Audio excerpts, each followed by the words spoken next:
Caution is the eldest child to wisdom. Victor Hugo.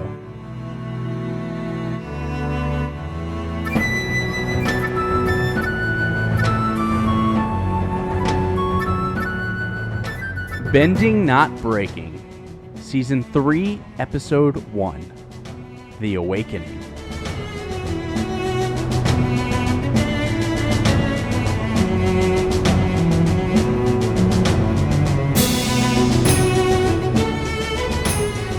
Season 3! Season 3! Whoa, whoa, whoa, whoa, whoa, whoa. We made it! We're doing it, and we're doing it now. We took a little break, not a big break. I mean, a little one. Something big has happened. A lot big has happened. Y'all have happened. Yeah. That's what's happened. Y'all are so great. Netflix came out with Avatar, and then boom, we've got listeners. Yeah, and, it's like if you build it, they will come. Yeah, which has been incredible to actually just experience. So all the love on our Instagram and Twitter, BNB_pod. Love on our Patreon that we have now. Also BNB_pod, but just search Bending Not Breaking, and it's there. There's tiers, there's levels. We actually have things you can get There's now. things you get now for donating on Patreon, and then we can finally stop paying Max with dinner. Yeah, or drinks. We can actually give him money. You have never once given me dinner. I didn't. That is so not true. There was a time we had bun. Oh, you bought that dinner. Yeah. No, sorry. I bought. We'll give you dinner at some point. I prefer giving him drinks. Yeah, we'll figure it out. We are back. Season 3, which I think most people, a lot happens in Season 3. So much happens. But more people remember Season 1 and like the early parts of Season 2. I think a lot of fans are going back and being like, I forgot how good Season 3 is. And it's all so this stuff good. that happens. There is an episode that I've watched as I've been going through, and I go, that might be my least favorite episode of Avatar. Really? Mm-hmm. But Can't overall, wait to hear what that one is. I mean, the whole show's amazing. So, like, what's the least good episode of episodes that are all really good? Pretty commonly understood that The Great Divide is one of the least appreciated episodes. It might be down there. I think there's a lot. I think we had good conversation. I think it provided a lot of great conversation. But yeah, I understand why people don't love that episode. But I think the episode that I'm referring to, I dislike more. Wow. Yeah. Well, I can't wait to hear which one that is. It's not for later. It's not this episode. Yeah. Even though you probably could argue this episode. Not a lot happens, but like a lot happens. I mean, it's like the Great Awakening. It's exposition, right? It's given us everything. It's exactly what it is. That is to set up this season. Yeah. So. Speaking of which, we're doing episode 1 of season 3, The Awakening, through a lens of caution. Gotta be cautious, Max. Or do you? What is caution? Is it good? Is it bad? Is it just a thing and you can't actually put whether it's negative or positive on it? I don't know. I don't know either. But, I just want to have a minute to just appreciate Max and for everything that he does for this podcast. We would not be here without him, and it's really great, especially all of Season 2 was just much better quality because of him. Oh, our sound quality Season 2, because let's be real. Season 1, a little rough. We got better. A little rough. And then Max comes in, and boom, we at least sound like much better than we did Season 1. And it's all because of him. Other fun fact, since it is now on Netflix, Max Gongaware, who has a Netflix subscription, has still never seen an episode of Avatar: The Last Airbender. Isn't Max, that can correct? you confirm? At this time, I have never seen what is this? What is the show called? An episode of Avatars. Yes. Have you watched Avatar, like the James Cameron movie with blue people? Nope. Never? Not even once. Huh. They're not connected what about at the all. Last Airbender movie? No, that doesn't exist. Fern What Gully movie? was That tight. doesn't exist. I forgot. Sorry, what? Fern Gully was cool. I like Ferngully's- Fern Gully. I It's heard a good that's movie. that's basically Avatar, right? That's Avatar: The The Blue James People. Cameron one. Yeah. They're coming out with a sequel for that as well. How about that, right? Good timing. We're learning things. Okay. Ben, will you do me a favor? That's my game. Can we do a 30-second recap and I send it your way? Oh, man. I honestly don't remember what happens in this episode. I watched this so long ago. Like, yesterday. Well, good. Then you should be phenomenal at recapping. You've got 30 seconds. Okay. And away we go. Aang wakes up on a Fire Nation ship, and he is like, OMG, how do I get out of here? This is scary. And so he tries to escape, and then he realizes 2 people in Fire Nation outfits chase him down. He gets out onto the ship deck and then sees all of his friends and realizes 15 seconds left. He's okay. And then all of a sudden they really keep going, and they find out that they just get away. Everybody's safe. They try and keep out. But Aang was supposed to be dead, and now 5 he's seconds. not dead. And then don't forget about, all the 3, things that happen in the Fire 2, Nation with Zuko. He gets 1. back. Everything's fine. Stop. He gets back and everything's fine? Yeah. Everything is far from fine. Well, I think you should have done the recap if you wanted to hear something besides that. That's fair, but even Zuko understands that everything is far from fine. Well, I think that's what's so cool about it, and that's what makes it fine, is that he knows what's going on, and his self-awareness makes it a little bit better. It's nice to see his awareness of himself and the situation more than it seems like he's ever been. Yeah. That starts to grow. It definitely shows up further along in the season, but something's wrong. He's missing something, and we'll talk a little bit more about that. For sure. All right. But we're talking about caution. Caution. What's caution? I'm going to ask you that. Okay, great. I would say it's you're taking care to avoid danger, mistakes. It's a safety mechanism, right? And Yeah. sometimes caution is absolutely necessary. Yeah. And then sometimes you got to throw it to the wind, right? You got to throw it to the airbender. Let him bend it a little bit. Sure. But I think that was one of my struggles with this is I think I spent majority of the episode trying to navigate, is caution a good thing? And I think that was a mistake. Tell me more about that. I think kind of what I mentioned earlier, caution is. Having it is necessary at times, and sometimes you have to drop it by the wayside, and it's not inherently good or bad. It can be very useful, and it can also be an obstacle. And so, yeah, I feel that way about just our emotions in general, right? I think that one of the things I've learned in my reading is that we inherently put judgment on the emotions we feel, and it's done by the way we ask questions, right? How are you feeling today? Good, bad. And that's what you start to associate that emotion with a judgment, right? It's good or bad. If you were happy, you had a good day. If you were sad, you had a bad day. When really those emotions are signals from your body giving you information. And that's exactly what caution is. Yeah. It's signals giving your body or giving whatever it is information. So let's talk about moments of caution in this episode. When was a moment where you're like, someone was cautious, and that's interesting? I actually noticed a lot of lack of caution. Okay, tell me more. Yeah, so right from the very beginning, Aang is on a Fire Nation ship, and he thinks he's been captured. He's scared, and he doesn't take a moment to do a self-assessment and realize that he's injured and he's not going to be able to defend himself, right? We see that he's not okay. And he just proceeds as though he weren't injured. His lack of caution seems almost futile. How do you feel about that? I actually took that as being very cautious for him. Interesting. Tell me more. I think he recognized that he was in what would have typically been for him a very unsafe situation and was trying to do whatever he could to get out of it. And so I think that I viewed that as a very cautious moment for him.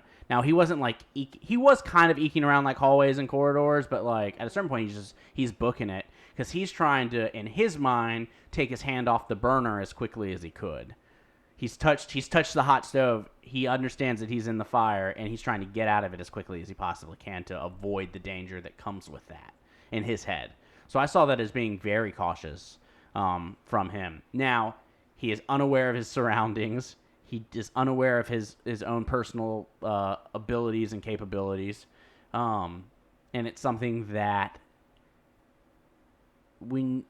he's got to recognize all of these things that have happened and kind of get brought back to him. Yeah. So it was nice for him to realize that he had safety, but it took him a little while to get there because they weren't around when he woke up. Well, I think that's what makes it interesting, and maybe why I was looking at it the other way, is that I think I was looking at it from a perspective of he probably would have been had a very different experience if he had been able to think about his situation in a logical manner, meaning he was certainly captured on a Fire Nation ship, and so that tells him something. But if you look at the fact that he wasn't tied down, he was in a bed, he had all these, like, there were no guards outside of his room, like there were signs that you can analyze and pay attention to, where if you had proceeded with a hint of caution and potentially a little bit of critical thinking, maybe his reaction to that situation might be different.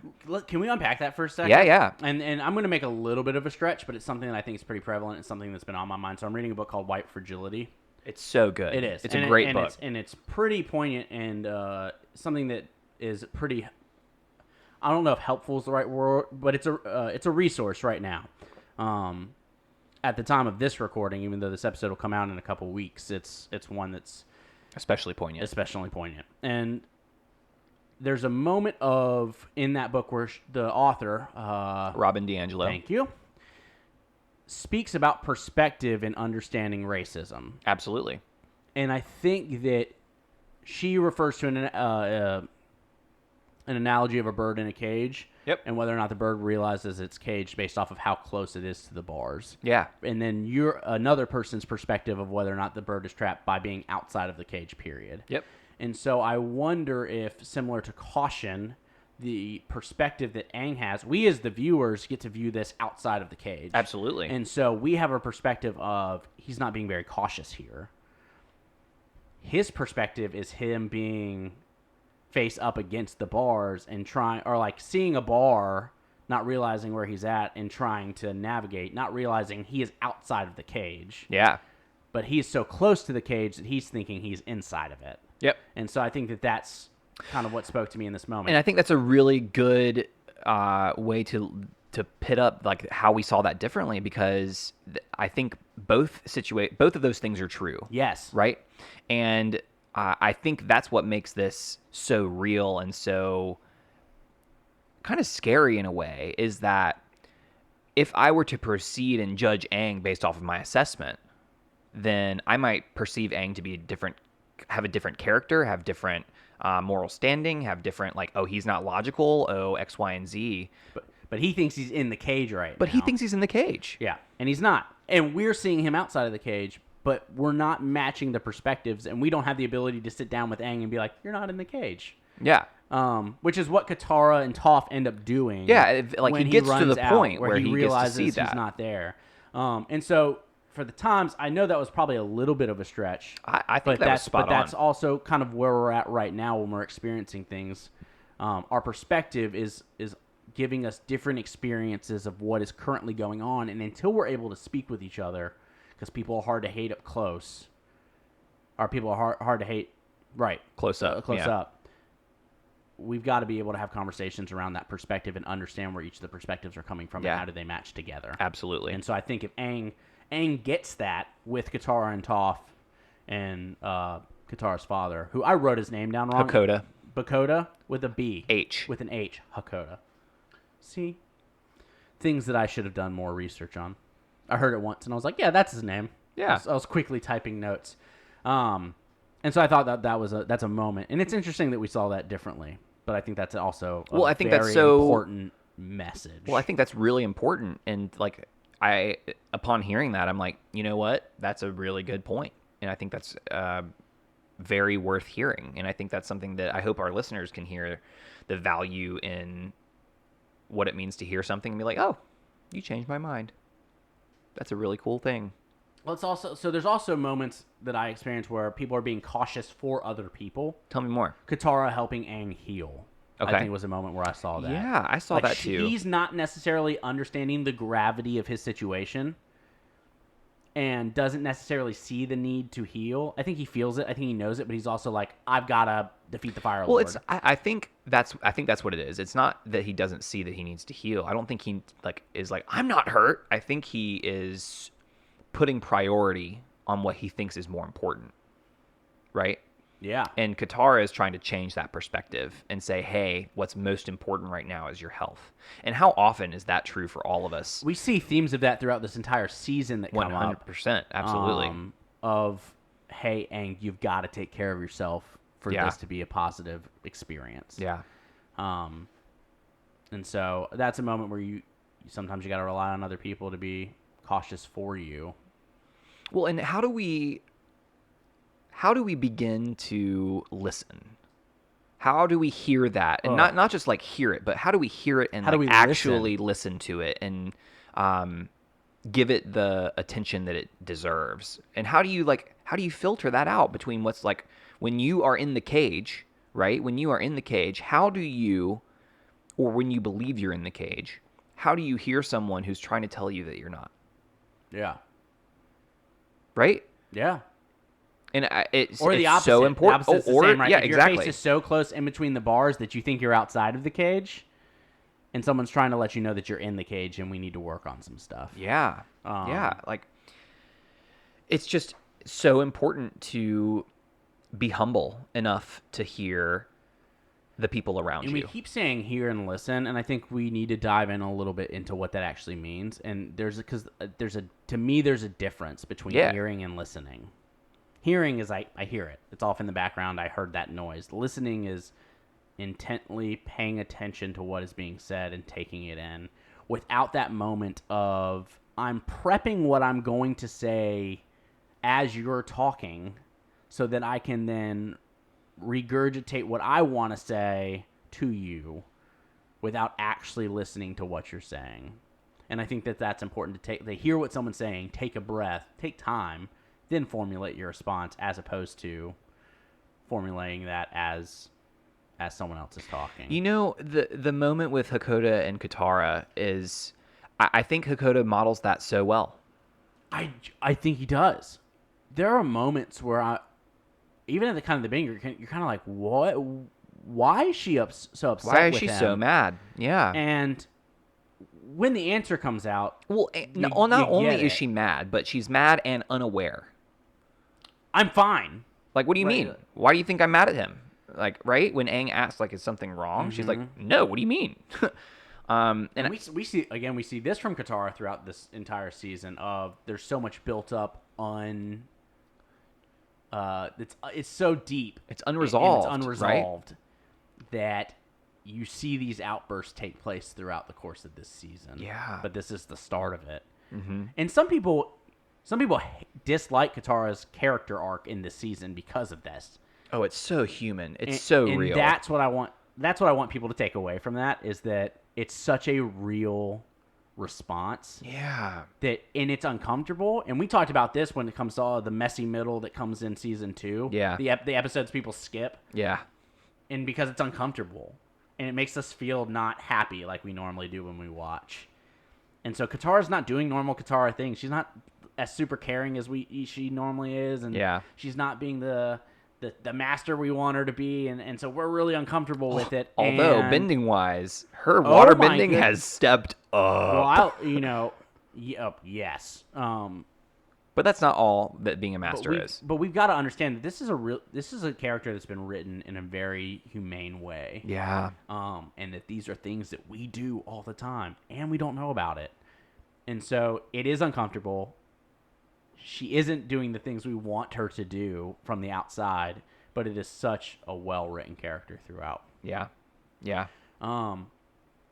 Anything pop up for you in the Fire Nation's tracking down our ship, and then like they come on the ship and the other than Hakoda and who was it? It was just another. It was from first season. Mm-hmm. Oh, I forget his name.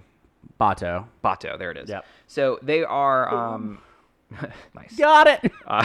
But like I think what I found as interesting in that moment was the caution around the Fire Nation, and as they were retreating, they were like, something doesn't seem right. We like they the Fire Nation soldiers being cautious about this. They should have known that this dude was on leave. This guy was on leave, and then was gone. And then they were really cautious. They were like, okay, we need to retreat to our ship before we start taking them down. And then luckily we have Toph, who is hearing master, and love that moment. Yeah. I love Toph. Yeah. Love Toph. I love that she heard it when she's like, they made us get them. Yeah. All about it. Yeah. Well, so I found that to be a really interesting use of caution, right? Did you notice something that I didn't? What did you notice? No, I think I kind of came out the same with that. They took caution. They hit Appa. That was very cautious of them. They tried to stay quiet. They played it well. I think that for the most part, I think they would have gotten away with it if they didn't it. have super hearing Toph on the scene, right? No, I think yes, the Fire Nation would have found them out. I think that had those Fire Nation guys not remembered that Captain was on leave, they played it cool. They would have been they would fine. have gotten away with it. Yeah. Because they relied on something that I think we all can rely on, which is a lapse in organizational communication. Yeah. Which totally happens. Yep. Right? Commander should have told me. Yeah, he should have. Yep. All right. Yep. No, I think for me in this episode, another big moment of caution for me There's several. is Azula trying to cover her own rear. Dude, I wrote that, giving Zuko props for killing the Avatar. Bruh, that's such a big deal. Which is such a move. One, both of you and I have been watching old seasons of Survivor, and so I think we're very attuned to, that's a gameplay move. What a move right there. Survivor's still worth watching, y'all. It's First several seasons are slow. Loving having the watched them, gameplay. it makes it so much better to watch the later seasons. Sponsor us, CBS, and Nickelodeon, sure, two competing organizations. But the move for Azula to say, no, I just wanted to give you props, Zuko, Zuzu. Or did I want to make sure that if he's not actually dead, that I'm not blamed for it. Well, it's a win-win him for being her. dead doesn't actually, I was there when you did it, and me being there is probably the reason you did it. So, well, and it's a win-win I'm for fine. her because even if, it's brilliant. It's so brilliant because she has the taking down Ba Sing Se. She has all of the other things that she has able to accomplish, bringing Zuko home. And now Zuko has this one thing that made him redeem his honor. And man. But it's for caution, right? Yeah. It's a backup safety measure for her. And I think that's where you see that sometimes these things can be, is it a bad thing to be cautious for yourself at the expense of other people? I think that manipulation that Azula pulled is absolutely the wrong thing. Yes. But here's the kicker. Sometimes for you to do what you can be, you've got to be cautious for yourself. You've got to take care of yourself so you can help other people. Sure. So you've got to be cautious for yourself sometimes. And that might be able to be looked at as selfish, but sometimes you got to do it. I think this way it is meant for malicious purposes. Well, I think the difference is it's not for Zuko's benefit. I think it's okay to set boundaries and say this act that I am doing is a boundary, right? And I'm going to be cautious, and because this boundary is for me, and even though it affects you negatively, this is something for me that I have set. Correct. Versus what Azula has done, which is lying in order to, just in case something goes wrong, save her own skin. Yeah, because it's not at a benefit for Zuko at all, and it's really not at a benefit for her, with the exception of how much gain did she get by doing that? By giving this to Zuko? Yeah. I don't know that she did. Right? And so no, I'm not in favor of it. From the Survivor gameplay side of things. Yeah, but this isn't Boss a game. move. Correct. Right? This is real life. This is real fiction. Yes. If Boston Rob had done this on Survivor, so good. Such a good move. Great move. So I don't want to gloss over this, and since we just brought it up, I want to talk about Zuko and his conversation with Ozai. And so Ozai is so proud of Zuko for all the things he didn't do. Or didn't want to do. So how sad would you be if your father was proud of you for things that you weren't proud of? My heart breaks. Right? It's tragic. And I just put myself in Zuko's shoes in that moment. And I was like, I feel hollow. I feel empty, and I feel so unseen. And I would just be so devastated, and then I would feel even more tragic because in that moment I know that I would think of Iroh. he does, right? Right? We know he does because we see advances from him to go later, to go to see Iroh later on the season. I don't know how proud Ozai really is. I agree, but like if hearing it's just that one of those message things is of like, still... hey, I'm pleasantly surprised that you're not a screw up. But so, the way, like, but the way back. he worded it, right? He said, "I'm proud of you for this. I'm proud of you for this, and most of all, I'm proud that you redeemed yourself." And that's the kicker, right? This is what Zuko's been searching for his entire first 2 seasons, and it doesn't feel as good. I'm going to say as when Iroh gives him a compliment, or as when Iroh, right? I would absolutely agree. So because he doesn't feel that way, it doesn't feel as good as those moments where Iroh says, "I'm proud of you for doing this," and Iroh does that a couple times in the second season, and you can see Zuko get like the little the smile on his face. He's happy. He's like he finally becomes happy to be at the tea shop, and so I think that's a moment where he realizes, because Iroh already said it. Iroh already put that into his head of, you're not searching for what you think you're searching for. And I think that this is a moment where Zuko kind of realizes that and goes, this doesn't feel as good. But he still blames himself because it's his fault he didn't kill the Avatar. It's his fault he didn't bring it back. So I think he's still blaming himself for that. Yeah. Yeah. It's a shame spiral, and we're going to see him go through several of them this season. Oh, it's just and every so single much. one is tear-inducing. It is so sad. And at this point, he's got to be cautious for the way that he proceeds when around his father. But you can see the moment where he sees the crowd cheering for him and realizes the royal treatment that he's getting, and it's tough. And he's realizing that, frankly, it's not all worth it. Right? I'm jumping ahead, but that's what he's realizing. And he's not there yet, but he'll get there. Yeah. And I think that's tough. All right, let's go back to the gang.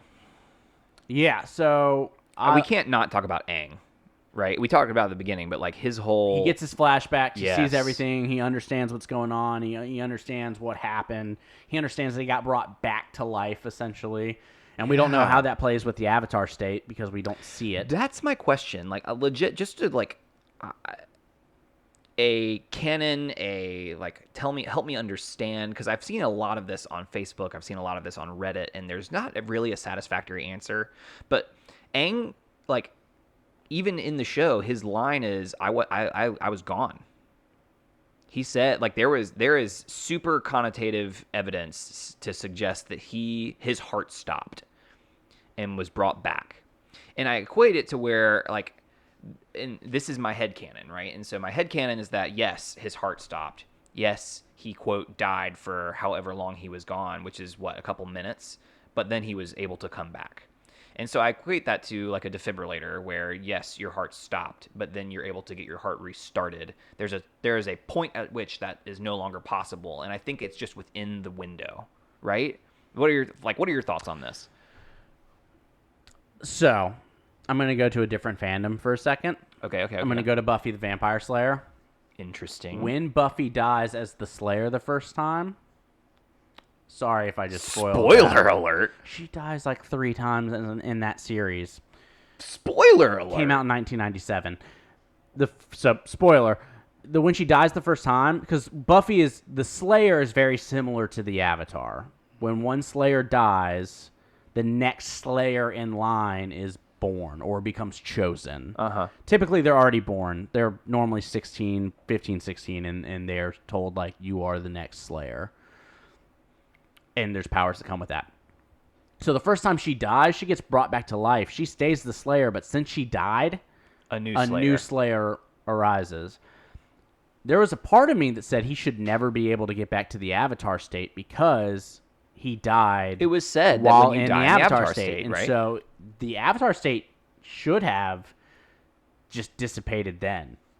But I guess he was close enough to being brought back to life that the Avatar state stuck with him, but he has to unlock it later. He's got to figure out how to do that. So, because I think they recognize that he closed a chakra that he can no longer open. He's got to get back to it or figure that out. Yeah, I like my theory better. Sure, I just like Buffy, and it made me think of Buffy. Yeah. And I'll be happy to do a season of Buffy and this is answered, after we do this in Legend of Korra. And the reason I ask is because it's even more brought up as a question because of what happens in Legend of Korra, right? And so I don't want to skip ahead yet, but like that whole the conversation will come up again inevitably when we get to Korra. When? Yes. Anyway, speaking of Aang, he throws a little caution to the wind. So Aang, first of all, I think we have to talk about this whole arc here. Like, he's asked to cover up his arrow.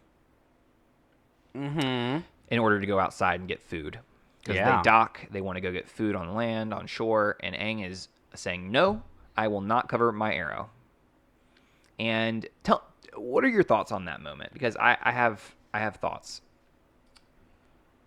It's his identity, or it's something that he identifies with as a defining mark of. He views that in himself as his identity, and you're forcing him to cover up his authentic self when you do that. Sure. And so I think that he's saying absolutely not. So I'm going to be my authentic self. I hear that perspective. Yeah. Help me understand. I'm relating this in a way to wearing a mask. Yeah. Sometimes COVID. you have to do it as a safety measure. That's what I'm saying, yes. right? And so, like, we wish people didn't. The people who are saying I won't go out unless I can wear this proudly, right? Versus I won't go out and I won't wear a mask because it's like, and so just help me grapple with that. I think part of that's privilege. Yeah, ever since him coming out of the iceberg, there's really nothing that he hasn't been able to physically remove himself from or overcome as the Avatar. But he doesn't have that anymore. He doesn't have that ability to rely on the Avatar state. He's still got his skills, but he's at 50% at best. And so he can't fight his way or fly his way or maneuver his way out of any situation anymore. But he's never had to really experience that until this point. Yeah. Well, and so I think there's it takes a refusal to do that. And I think it takes him leaving, trying to do it, and failing in order to realize it. Correct. Right? And then that's when... But here's the problem. The real world version of that is you go out, you don't wear a mask, and you get COVID. Yeah. And I'm struggling because I want to figure out how to have this conversation with friends, family, etc. around...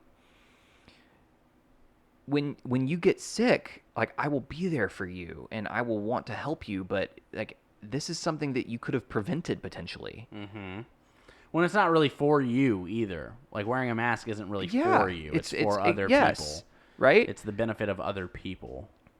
It just really struck a chord with me. Like, and I don't know if it's a perfect correlation. I don't think it is, or whatever the word is, but because I'm still thinking about it as an allegorical mask. Yeah. Of people hiding who they really are, and that's so true people too, who are right? In LGBTQ plus community, yeah, in spaces where they can't be their authentic selves. But I think when safety is truly on the line in those places, having to hide who you are is a measure that you have to take. Yeah, yeah, which is heartbreaking. And so I think Aang is in a point where he's not the guy who gets to overcome any challenge that comes his way. He can't do that anymore, and he hasn't realized that yet. And I think that's hard. I think that's hard terms to grasp.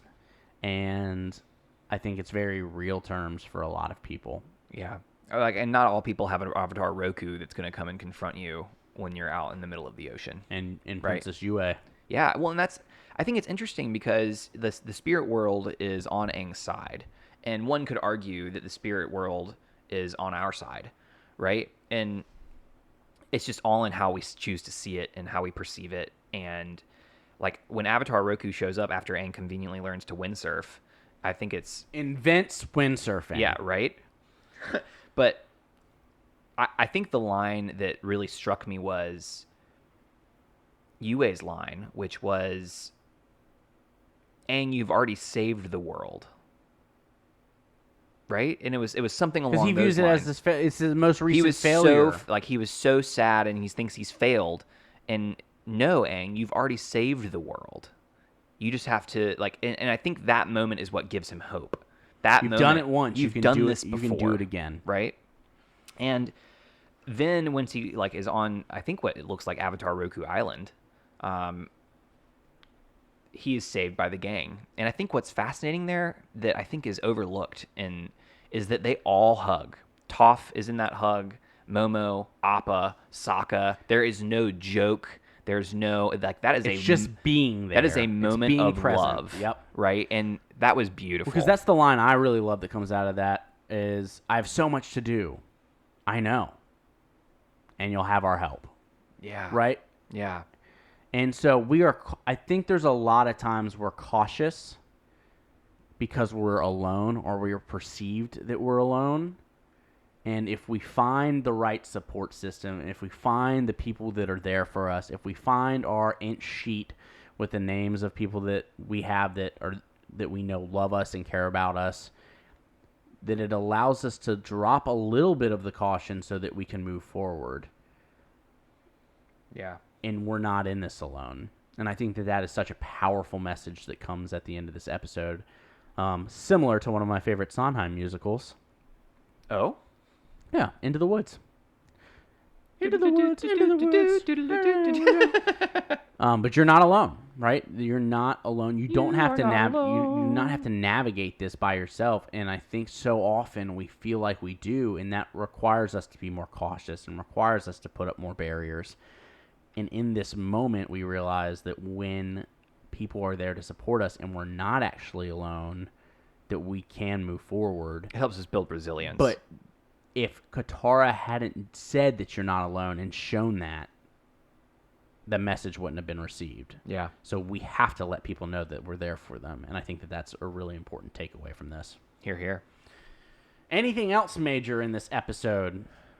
I just think it's worth noting that the turtle ducks are very cautious around Azula. Yeah, because she teaches them how to, she teaches Zuko how to throw rocks at them. But they weren't around Zuko. Maybe Zuko made up for it by feeding them. But moral of the story is... Yeah, Azula doesn't like animals. Yeah. Except for those little lizards that she rode. And I'm not even convinced that she liked that lizard. Yeah, same. All right, well... I think it's time for our next segment, probably, right? We're going to do a nice little thingy. Yeah, we're going to take a quick break, and then we'll be right back, and then we'll follow up with our a little segment, and then a little devotion, and then that'll be our episode. And we'll be done with Season 3, Episode 1. And we have a special announcement for Episode 2. Ooh, that's going to be fun. Yeah. Woohoo! Woohoo! Big things! All right, we will be right back.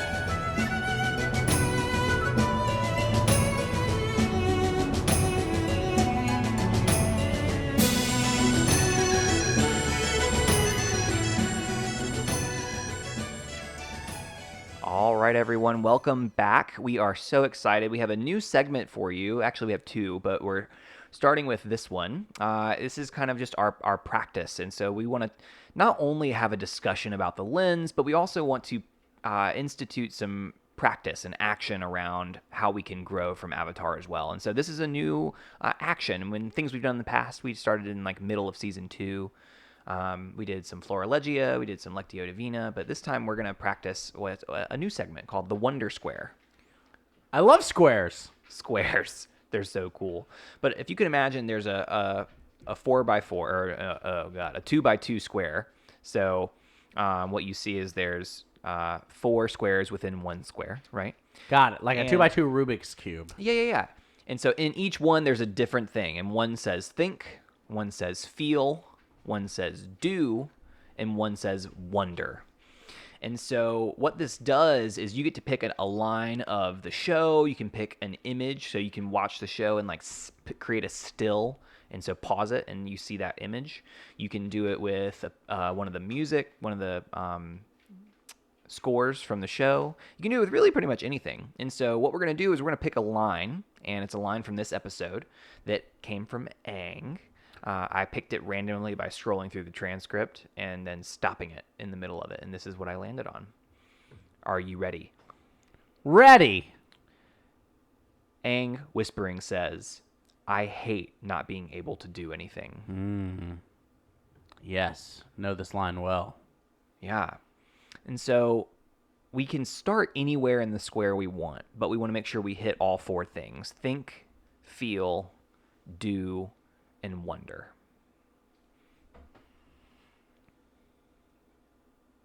Yes. Okay. Let's start with think. Okay. Yeah. Let's do it. So, what does this line make us think about? I think about the times that I have experienced that feeling. I think about working in a large organization and being one person with one voice trying to make change and thinking that I hate not being able to do anything because things are happening on such a slow level at an organizational level compared to like, why don't we just change it? And so that's what comes up for me. Which is so tough, and I think we talked about this before of how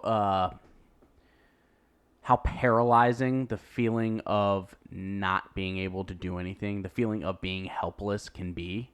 Yeah. And how you can find yourself in this place of I can't make a difference. I can't do anything. And so now I don't do anything. So you brought up that feeling of helplessness, right? Yeah. So like tell me about like how does that feel in your body? Like what does that manifest as? 'Cause since we're going into feeling a little bit.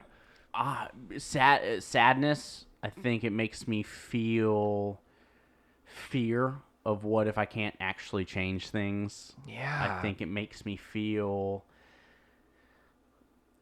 less than of I should be able to change things and why can't I? Yeah, And that should language comes up. Like Yes. and should language is very telling for me because should is often associated with shame. Like the story we tell ourselves is if I should be able to, I should have done. That's often very closely tied to feelings of shame. yeah. Yeah. Because what it makes me think about is how many times I had the ability to do something and I didn't. Oh. And then versus the moments I want to do something and I can't. Yeah. And so did I lose opportunities when I maybe needed to act and didn't? Yeah. And so that's where my mind initially went when it came to thinking. Gotcha. And then the feeling of Yeah. hopelessness. And it's interesting how like thinking and feeling are often tied, and being able to separate those and identify the difference is, I think, helpful in terms of our awareness building, right? Yeah. So then we still have two left. So do and wonder. So what are you feeling after hearing this line? What are you feeling called to do? Taking advantage of the opportunities when I can act. So To act. I think about like no regrets. No regrets. No regrets. But like I love how Brene Brown frames this. You might have heard of her, but essentially she frames it that like regret is what teaches us. Like going through our lives and having regrets is how like it's a red flag when someone doesn't have any regrets. Yes. Right? We talk through these moments of the difference between guilt and shame. I did something bad versus I am bad. Yeah. Guilt is okay. Regrets are okay. Yeah. I needed to handle that situation differently and I didn't. Yep. I'm learning from that mistake that I regret making so that I don't make it in the future. Absolutely. Does it make us better people? Yeah, and I think that's where a lot of people, when they say I don't have any regrets, that's where they're kind of coming from, is all of those things led me to who I am and what I'm doing now. Well, and I think that's a healthy way to look at it. On you, like if you look back on your life and you're saying, I am proud of who I've grown to be, I don't have any regrets. I think that's a very different message than I don't regret anything I've ever done. Well, let's look at Iroh when it comes to regret. Yeah. Oh, what a good example. His behavior when the 100-Year War was going on led to the death of his son. Oh.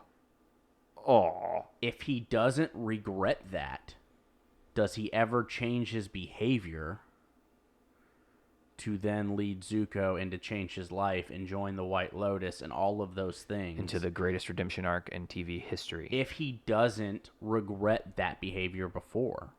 Yeah. Because if he doesn't, then none of those things happen. So having regrets is something that shapes the... You're right. Everything that happens in my past, I don't regret that those things happen, but I regret my choices that I made them. Yes. And know that I should learn from that and do it differently beforehand. Yeah. Or in the future. Yeah, I agree with you in terms of what I would do is that I feel called to do, right? I don't want to be redundant, but like making sure that when we are feeling this way, when we're feeling helpless, when all we have is that feeling inside of us, it's saying what is one thing that I can do, and like shaping that into something that isn't so large, right? And so sometimes we can't change the world, but we can change our own little corner, right? And so Absolutely. I want to do what I can to affect change and not Your let the circle of perfect be the enemy influence. of the good, Correct. right? And the last square is wonder. Wonder Square. What is the secret of your power? Yeah. So, wonder. Point. Wonder's an interesting word, right? There's a lot of feelings around just like wonder. It's almost mystical in a way. A sense of wonder. Yeah. A sense of whimsy. But Peter Pan. but like when you hear the word wonder and you hear this Rufio. sentence, Dante Basco. in this sentence, which is I hate not being able to do anything. What does it make you wonder about? Is that true? Are you really? Can you really not do anything? What else? What led to that? Why do you feel that way? I wonder how you got to that point. I think that's the first thing that came through my head was I wonder what led you to thinking that. I wonder what led you to this point of being at this in the bottom of this valley where you feel like there's only uphill and there's not much you can do because it seems out of your control. It's that kind of that wonder. I mean, it's. I think J.K. Rowling's the one who said that in a commencement speech that imagination is the core of empathy. If you can imagine yourself into a situation, and I think that's kind of what wonder does. If it gives us the capacity to see things that we normally wouldn't, if we allow ourselves to put ourselves in other people's shoes. And I think that's important. It highlights that you don't have to go through the exact same experience to understand the feelings and emotions that are coming up. You have to connect with the feelings and emotions. Yep. And that's what leads to that. You have to have the imagination to be able to understand if I was in that situation, how would I be behaving? Yeah. Yeah. Well, y'all, that's the Wonder Square. That was a lot came out of that. That's a pretty cool conversation. That was a good little conversation. Good quote. Yeah. Now it's time for our little highlight, our little session of gratitude. Yeah. Who are we grateful for this episode? And Well, this is our new segment, right? new. Right? Because we talked about gratitude in season 2, and I think we just glossed over it for one episode, and then we kind of didn't commit to We the tried bit. to get to the habit. It didn't work out every time. And so I want to commit to the bit this season and really make an effort to You know who's good at committing to the bit? Tell me more. Max Gongor. Oh, he's so good at it. Max, what's one thing you're grateful for? I am grateful for a loving family and the Pittsburgh Pirates. There you have it, folks. Commitment to the Pittsburgh Pirates. One of the things True fan. that Sunshine and I are going to really commit to is showing gratitude for characters in the episodes that we're watching. Yeah. And we're going to be grateful for what they teach us. We're going to be grateful for all kinds of different things. Yeah. So, since you seem so eager, why don't you go first and tell us something, or tell us someone rather, that you're grateful for in this episode? I gave her a little bit of love already, but I want to give more love to Toph. I love Toph. I'm so thankful for Toph. She is such, pun intended, a rock throughout this family, throughout this group of typically emotions will run high every now and then, but she's very logical. She sees everything. But really, she is very aware of almost everything going on, whether someone's lying, whether she feels it, and it's ingrained in her. And I think that she is a protector of this group, and this show and characters would have had a very different outcome had she not been there. And I think we see moments of that here. Yeah, Absolutely. They would have died several times throughout their journey. The Serpent's Pass wouldn't have been possible without her. And yes, the Serpent's Pass wouldn't have been possible without Katara and without Aang. And so I think you get that. But in this specific moment, I think of her saving the rear of every person on that ship by being able to hear and being able to do something about it. Absolutely. And so I just want to, I'm grateful for Toph. I love Toph. What about you? I'm grateful for Toph. I'm grateful for Katara. And Katara is really just so human in this episode. And I'm grateful that we get to see Katara be completely unaware of her anger with her father. And I'm grateful that that's visible. I'm grateful because like that has been me. And it's been me only to realize what is causing that anger is something that is hidden. It's deep in there, but it's real. And I'm really grateful for Katara for showing me that it's human to be angry, to express your feelings. And like when she figured it out, her ability to cry and just have that conversation with her dad was a really touching moment. So I'm really grateful for that and just that message. Absolutely. So I want to call attention to how we hope to lead through the rest of this season. And we have kind of committed to being grateful, but we're also really intentionally going to be grateful for at least one of us will pick a female character each episode. And I want to like call attention to the fact that we are very aware that we are two men on this podcast, and we have yet to have a guest that is female, and we are planning to change that. And so, just so y'all are aware, we're grateful for this opportunity, and we want to do it justice by making sure that we are fighting the patriarchy in every way that we can. Yeah, all about it. So. That leads us to our devotion. Yes, we are looking through caution, or at caution, through the element of fire. We're in the Book of Fire, episode 1. So we're doing the element fire. That's where we're starting in the Avatar cycle.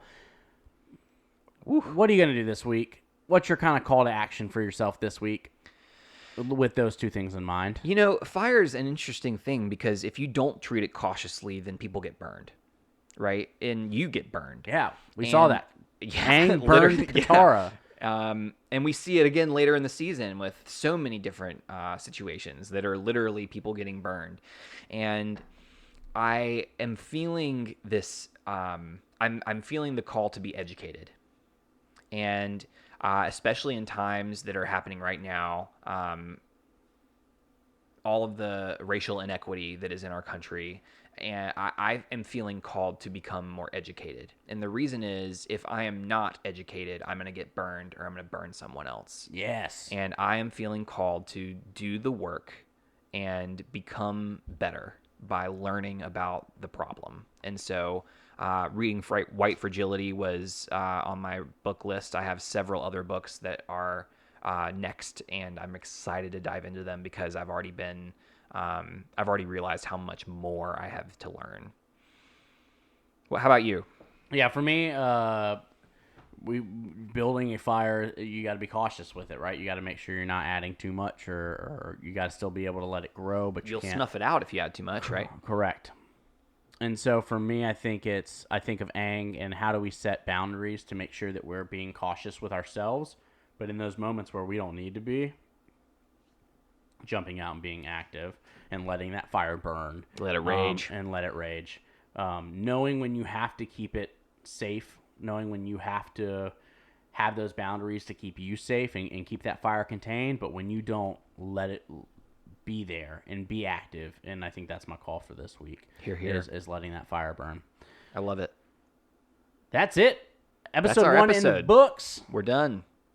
And we are almost done with this series. Oh, no. But we're still going to do Legend of Korra after all of this. Yeah, we are. And with a little Dragon Prince later on, too. Yeehaw. You know, it's all coming down the pipeline. Well, so and just so also for people that are listening, I just really want to, we're going to have some talk about the Patreon, but one of the Patreon perks is really awesome. We're going to plan on going back through the series with y'all. We want you to be involved in the Live conversation. Zoom meetings with us and y'all to be a part of it. Donate at our Patreon to get access to that link. But we will do that once a month with each episode, starting at the very beginning and going through the whole thing with new lenses. And I think that's what's great about our practice here is that, you can do this we've gone again through the and entire again and series. again. Correct. But when you get to do it with new lenses, it's a completely different takeaway each time. Yeah. And so we want you to be a part of that. And so if you go to our Patreon, you can donate and get access to that and be a part of those Zoom conversations. Also be a part of our Facebook group where we can have smaller scale versions of those conversations online in that community. Yep. And then there's also the chance for you to get episodes early, a week before everybody else does. Dun, dun, dun. And so that's an opportunity as well. So go check out our Patreon to have access to all of those things. We would love the support. Absolutely. We've got a pretty exciting episode next week. That's right. But we're not You going to said tell. We're but. not going to tell you who yet. We're going to keep that on the down low. But it's a very special guest who is more famous than both of us. either one of us. Yeah, combined. Yeah, for sure. And so we're excited that guest will be a part of this show. So that's going to be fun for us. So Stay tuned. Please join us for that. Thank y'all so much for listening. Next week we will be looking through the episode The Headband through the lens of Ritual. Ritual, that's your only That's hint. your hint to see who are we talking about that's going to join us. But we're going to be looking at The Headband through the lens of Ritual. So please come back and listen and join us then. I'm Sunshine Mayfield. This has been Pruitt. Max Gongware is on the dials. Thank y'all so much for listening.